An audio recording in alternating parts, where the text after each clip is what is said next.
এই যে বোনেরা, তোমরা যারা বিয়ে করবে লাফাচ্ছ, শুনে নাও, তোমরা যে এত দিন ধরে যে এত ময়দা নিচে রেখেছো, দেখবে একদিন তেলের ছিটে পড়ে সেই ময়দার মাথার যে মুখে যে সৌন্দর্যটা, সেটা জ্বলে পড়ে ছাই হয়ে যাবে। আর তোমরা সাজানোর জন্য যে তোমরা বাড়ি ঘর ছেড়ে তোমার সাজানোর জন্য এসেছো, জানো সেই সাজন সন্ধ্যেবেলায় আসবে কাজ থেকে, তারপর জানো সে লেগে যাবে ফোন টিপতে, তারপর সে চলে যাবে তার বন্ধুদের সাথে দেখা করতে। যখন আসবে রাত 12টার সময় লাট সাহেবের মেয়েরা, তারপর তোমাকে খেতে দিতে হবে, তারপর তার পাহাড়টা সেবা করতে হবে। তারপরে জানো তোমার বাড়িতে তোমাকে সব থেকে আগে উঠতে হবে ভোর 5টার সময়, আর 5টার সময় উঠে তোমাকে বাড়ির সব কাজ করতে হয়। যদি তুমি সেই কাজ না করতে পারো, তাহলে তোমার শাশুড়ি গোটা পাড়ায় বলে বলে বেড়াবে কি বংশের মেয়ে নিয়ে এসেছে, একটা কিছু করবে না জানো। তারপর তোমার ননদ, সে তোমার আলমারির যত দামি দামি শাড়িগুলো আছে সেগুলো সব তার হয়ে যাবে, আর তোমার সামনে সেই সমস্ত দামি দামি শাড়ি পরে ঘুরবে। আর তোমার তো তোমার বাপের বাড়ি থেকে যেই সমস্ত গয়না দিয়েছে, সেই সমস্ত সব গয়নার অধিকার হবে তোমার শাশুড়ি। আর যদি দেখে ছোট ছোট গয়না, তাহলে বলছে কোন বংশ থেকে, গরিব বংশ থেকে চুরি নিয়ে উঠে এসেছে, সে বাপু একদম ভিখারি বংশ থেকে নিয়ে এসেছে, যে ছোট ছোট গয়না দিয়েছে।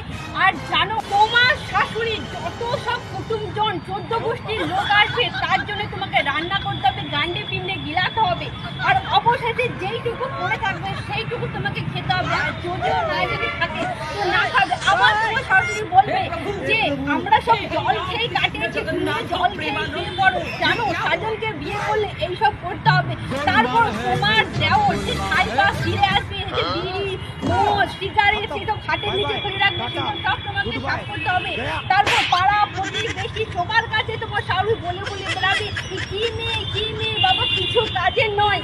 এই যে তুমি ভাবছো না দুর্গাপূজা আসলে কি শপিং করবো, কি করবো না করবো, তুমি সব ভুলে যাও।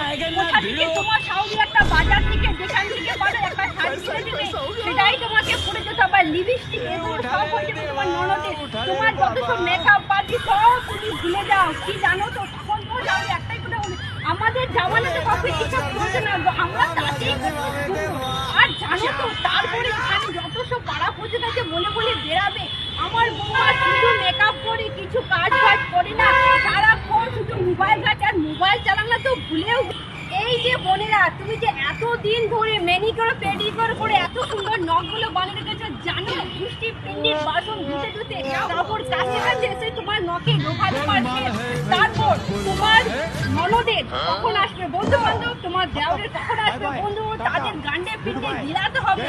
অবশেষে আমি এটাই বলবো, বোন তোমরা কি বিয়ে করবে?